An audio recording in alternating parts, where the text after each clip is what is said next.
ओम गुरुर्ब्रह्मा गुरुर्विष्णु गुरुर्देवो महेश्वरः गुरु साक्षात् परब्रह्म तस्मै श्री गुरुवे नमः। ओम देवताभ्यः पितृभ्यश्च महायोगिभ्यमेव च नमः स्वाहाय स्वधाय नित्यमेव नमो नमः। वरः पीडं नटवरवपु कर्णयो कर्णिकारं बिभ्रतवासः कनककपिशं वैजयन्तीं च माला रंध्राण वेणु रदरसुदया पूरयन् गोपवृन्दे बृन्दारण्यं स्वपदरमणं प्राविशद्गीतकीर्ते। भगवान के अवतारों का वर्णन। भगवान श्री कृष्ण के चरण कमलों में नतमस्तक होकर के हम ये श्रीमद् भागवत महापुराण के अध्याय 3 में भगवान के अवतारों का वर्णन दिया गया है। आज उसको शुरू करने हैं, जो इस प्रकार है। श्रुतवाचा जग्रे पौरुषं रूपं भगवान् महदादिभिः सम्भूतं खोडशकलामादो लोकस्य श्रीक्षया यस्यां वशे शयानस्य यो निद्रां वितन्वता नाविलय हृदम्बुजासीद् ब्रह्म विश्वसृजाम्पति यस्यावयव संस्थाने कल्पितो लोकविस्तरा तद्वे भागवतो रूपं विशुद्धं शतमूर्जितं पश्यन्तदो रूप मदभ्रुचक्षुषा सहस्रपादोर्भुजानु अद्भुतं सहस्रमूर्धश्रवणाक्षनाद्शिखं सहस्रमौलाम्बरकुण्डलोल्लसत् एतन्नानावताराणां निधानं बीजम् अव्ययं यस्या अंशा सेन सृज्यन्ते देवतिर्यङ्गनाराधया सा एव च प्रथमं देव कौमारं सर्वमस्थिता चचारा दुश्चरं ब्रह्मा ब्रह्मचर्यामखण्डितं द्वितीयं तु भवायास रसातलगतां महिम् उद्धरिष्यत् अनुपादत्ता यज्ञेशा शोकरं वपु तृतीयं ऋषि सर्गं च देवर्षि त्वमुपेत्य सा तन्त्रं सात्वमाचष्ट नैष्कर्मं कर्मणं गता तुर्ये धर्मकलासर्गे नरनारायणाभृखि भूत्वा आत्मोपसोपेतम् आकरोद्दुस्सरं मम तव पंचमा कपिलो नाम सिद्धेश कालविप्लुतं प्रोवाचासुरे सांख्यं तत्त्वज्ञानाभिनिर्णयं षष्ठे अत्रेर्पत्यत्वं वृत्ता प्राप्तो अनुसूयया अन्वीक्षी किमलकार्या प्रह्लादादिभिः उच्चिवान् ततः सप्तमम् आकूत्यं स्वरूपयज्ञो व्यजायत स यमादे सुरगणे पार्श्वं भुवन्तरम् अष्टमे मेरुदेव्यं तु नाभिर्जातम् उरुक्रम दर्शयनं वर्तमं धीराणां सर्वाश्रमणस्कृतं ऋषभिर्याचतो भेजे नवमं पार्थिवं वपु दुग्धे मा औगदं विप्रा तेनायं स उत्तम रूपं च जग्रे मत्स्यं चक्षुषो दजसं प्लवे नाभ्यारोप्य महिमय्यां वैवस्वतं मनो सुरासुराणाम् उदधी मथ्नतं मन्द्राचलं दग्धे कमठरूपेण पृष्ठम् एकादशे विभु धान्वन्तरं द्वादशं त्रयोदशम् एव च अपायत्यासुरानन्यां मोहिन्यां मोहेन्निष्ठया चतुर्दशं नारसिंहं प्रदैत्यान्द्रमूर्जितं ददार करदेवक्ष एकेराकं कटवृक्षदा पंचदशं वामनकं कृत्वा दद्वरं बले पदत्रयं याचमान प्रत्यादिषु स्त्रिविष्टवम् अवतारे खोडशे मे पश्यन् ब्रह्मरुद्रो नृपन् त्रिसप्तकृता कुपितो छत्रम् अकरोन्महिम् ततः सप्तदशे जाता सत्यवत्यां पराशरात् चक्रे दिभेदतरो शाखा दृष्ट्वा पुंसो अल्पमेधसा नरदेवत्वम् आपन्न सुरकार्या चिकीर्षया समुद्र निग्रहा दीनी चक्रे वीर्याण्यता परम् एकोनविंशे विंशतितमे विंशतो प्राप्य जन्मनि रामकृष्णावती भूः भगवानभ्यरध्वरम् तथा खलु सम्प्रवृते सम्मोहाय सुरदुषां बुद्धो नाम्नां जनसुता एकटेशो भविष्यति अथासो युगसन्ध्यायां 10 प्रायेषु राजसु जनिता विष्णु यशसो नाम्नां कल्कि जगत्पतिः। तीसरा अध्याय है भगवान के अवतारों का वर्णन। श्री सूत जी कहते हैं, सृष्टि के आदि में भगवान ने लोकों के निर्माण की इच्छा होते ही उन्होंने महतत्व आदि से निष्पन्न पुरुष रूप ग्रहण किया। उसमें 10 इंद्रियां, 1 मन और 5 भूत, ये 16 कलाएँ थी। उन्होंने कारण जल में शयन करते हुए जब योग निद्रा विस्तार किया तब उनके नाभि सरोवर से एक कमल प्रकट हुआ।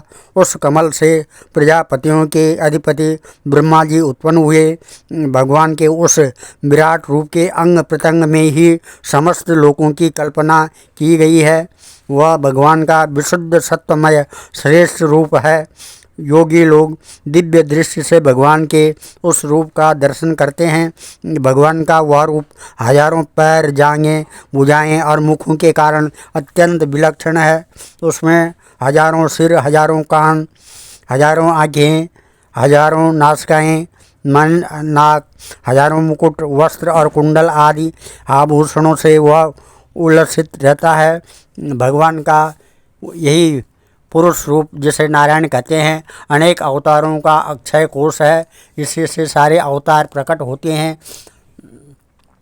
इसी रूप के छोटे से छोटे अंश से देवता, पशु पक्षी और मनुष्य आदि योनियों की सृष्टि होती है। उन्हीं प्रभु ने पहले कौमार सर्ग में सनक, सनंदन, सनातन और सनत कुमार, इन 4 ब्राह्मणों के रूप में अवतार ग्रहण करके अत्यंत कठिन अखंड ब्रह्मचर्य पालन किया। दूसरी बार इस संसार के कल्याण के लिए समस्त यज्ञों के स्वामी उन भगवान ने ही रसातल में गई हुई पृथ्वी को निकाल लाने के लिए विचार से शूकर का रूप ग्रहण किया। ऋषियों की सृष्टि में उन्होंने देवर्षि नारद के रूप में तीसरा अवतार ग्रहण किया और सात्वत तंत्र का, जिसे नारद पांचरात्र कहते हैं, उपदेश किया। उसमें कर्मों के द्वारा किस प्रकार कर्म बंधन से मुक्ति मिलती है, इसका वर्णन है।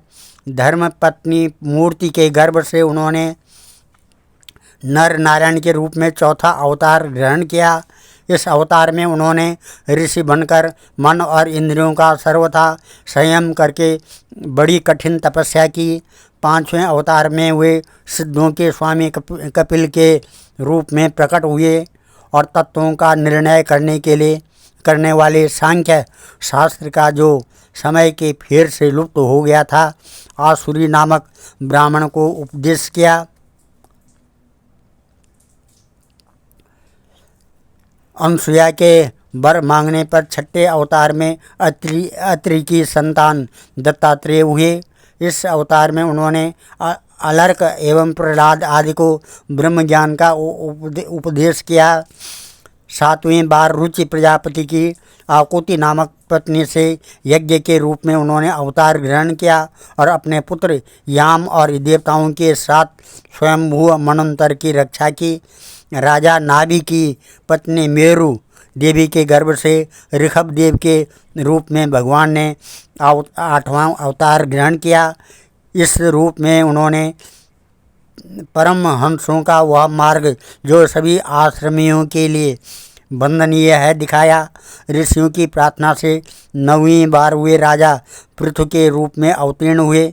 शौनकादि ऋषियों इस अवतार में उन्होंने पृथ्वी से समस्त औषधियों का दोहन किया था। इससे वह अवतार सबके लिए बड़ा ही कल्याणकारी हुआ।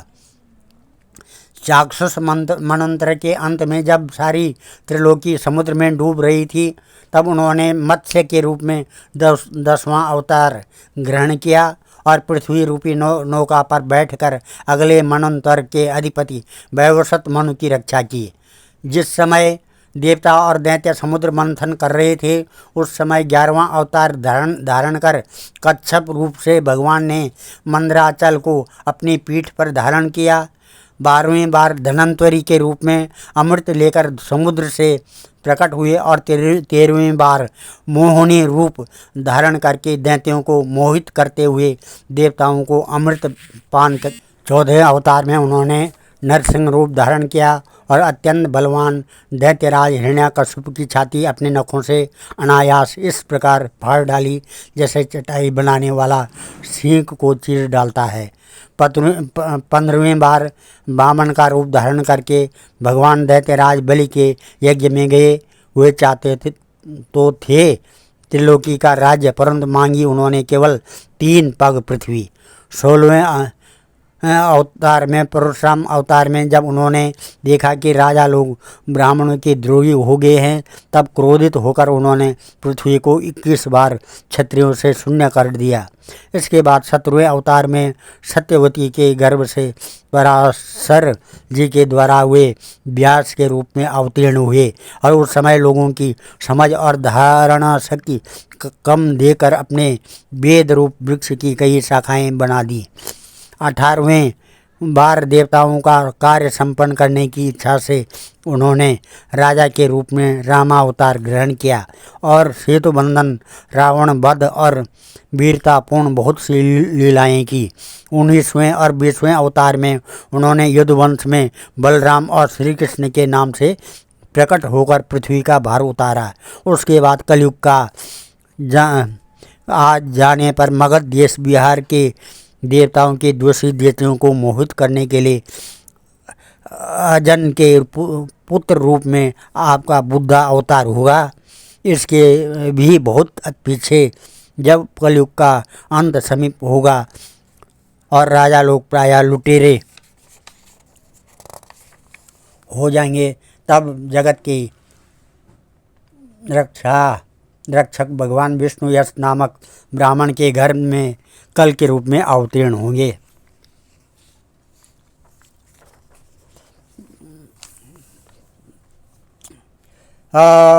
अवतारया संख्येया हरे सत्वा निषेदुया यथा विदासना कुल्या सरसासु सहस्रसा ऋषयो मनवो देवा मनुपुत्रा मोहोजसा कला सर्वे हरेरेव सप्रजापतयस्तथा इति च अंशकला पुंस कृष्णासु भगवान स्वयं इंद्राव्याकुलं लोकं मृडयन्ति युगे युगे जन्म गुह्यं भगवतो ये एतत् प्रयतो नरा सायं प्रातर्गुणान् भक्त्या दुःखग्रामादि विमुच्यते एतत् रूपं भगवतो यः रूपस्य चिदात्मना मायागुणैर्विरचितं महदादि विरात्मनि यथा नाभस मेघोगो ऋणुर्वा पार्थिवो नीले एवं दृश्यत्वम् आरोपितं मदबुद्धिभिः अतः परं यद्रव्यक्तं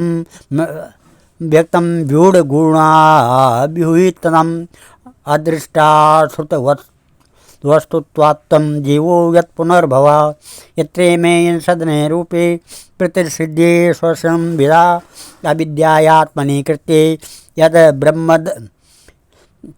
तद्ब्रह्मदर्शनं यदेशो परता देवी माया वैशारदी मति सम्पन्नम् एवेति विदुर्महते स्वे महीयति एवं जन्मानि कर्माणि यः कर्तो जनस्य च वर्णयन्ति स कवयो वेदगुह्यानि हृत्पति। शौनकादि ऋषियों जैसे आगाध सरोवर से हजारों छोटे छोटे नाले निकलते हैं, वैसे सत्वनिधि भगवान श्री हरि के असंख्य अवतार हुआ करते हैं। ऋषि मनु देवता प्रजापति मनुपुत्र और जितने भी महान शक्तिशाली हैं वे सब के सब भगवान के ही अंश हैं। ये सब अवतार के भगवान के अंशावतार अथा कला अवतार हैं, परंतु भगवान श्री कृष्ण तो स्वयं भगवान अवतारी ही हैं। जब लोग दैत्यों के अत्याचार से व्याकुल हो उठते हैं, तब युग युग में अनेक रूप धारण करके भगवान उनकी रक्षा करते हैं। भगवान के दिव्य जन्मों की यह कथा अत्यंत गोपनीय रहस्यमयी है। जो मनुष्य एकाग्र चित्त से नियम पूर्वक सायंकाल और प्रातःकाल प्रेम से इसका पाठ करता है वह सब दुखों से छूट जाता है।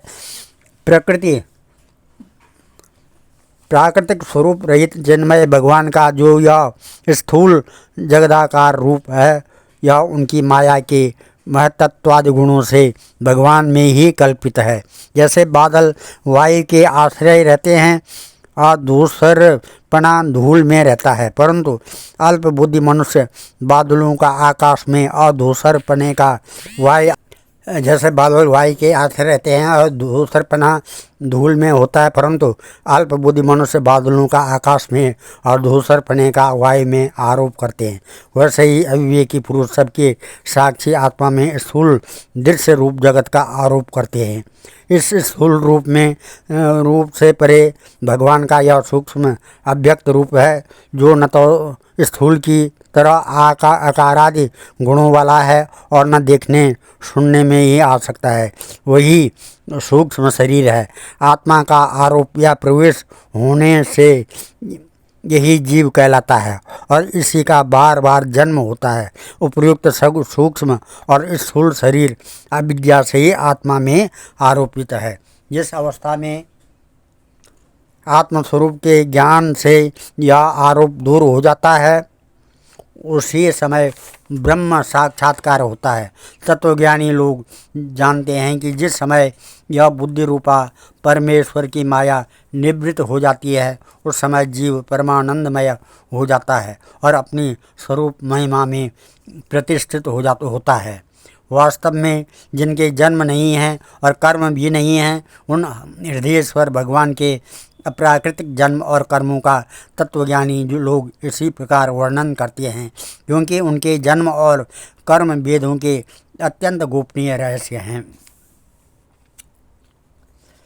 सवा इदं विश्वममोघलीला सृजत्वत्यत्य न सज्जतेऽस्मिन् भूतेषु चान्तर्हित आत्मतंत्र खड्वार्गिकं जिघ्रते खड्गुणेषु न चास्य कश्चित् निपुणेन धातु रत्वेत जंतु कुमनेश ऊती नामानि रूपाणि मनोवचोभिः संतं त्वतो नटचर्यामिवाज्य सवेद धातु पदवीं परस्य दुरन्तवीर्यस्य रथाङ्गपाणे यो मायया सन्ततयानुवृत्त्या भजेत तत्पादसरोजगन्धम् अथेयधन्या भगवन्त इत्थं यद्वासुदेवाखिलोकनाथे कुर्वन्ति सर्वात्मकमात्मभावं न यत्र भूय परिवर्त उग्रम् इदं भागवतं नाम पुराणं ब्रह्म संहितम् उत्तम श्लोकचरितं चकार भगवान ऋषि। भगवान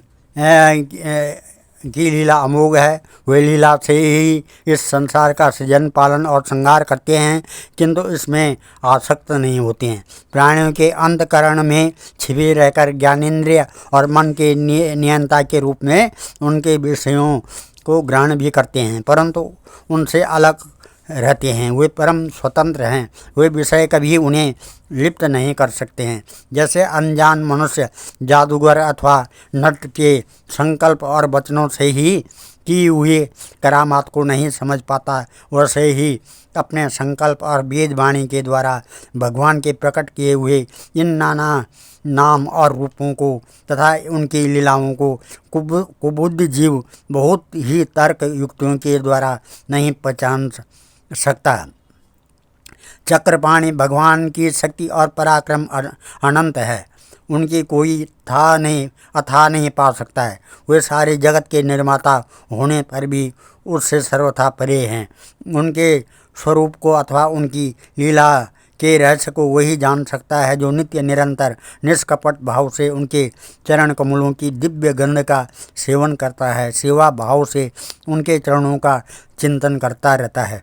शौनक आदि ऋषियों, आप लोग बड़े ही सौभाग्यशाली तथा धन्य हैं जो इस जीवन में और विघ्न बाधाओं से भरे इस संसार में समस्त लोकों के स्वामी भगवान श्री कृष्ण व सर्वात्मक आत्मभाव व अनिवर्तनीय अनन्य प्रेम करते हैं, जिससे फिर इस जन्म मरण रूप संसार के भयंकर चक्र में नहीं पड़ना होता है। भगवान वेद व्यास ने यह वेदों के समान भगवत चरित्र से परिपूर्ण भागवत नाम का पुराण बनाया है।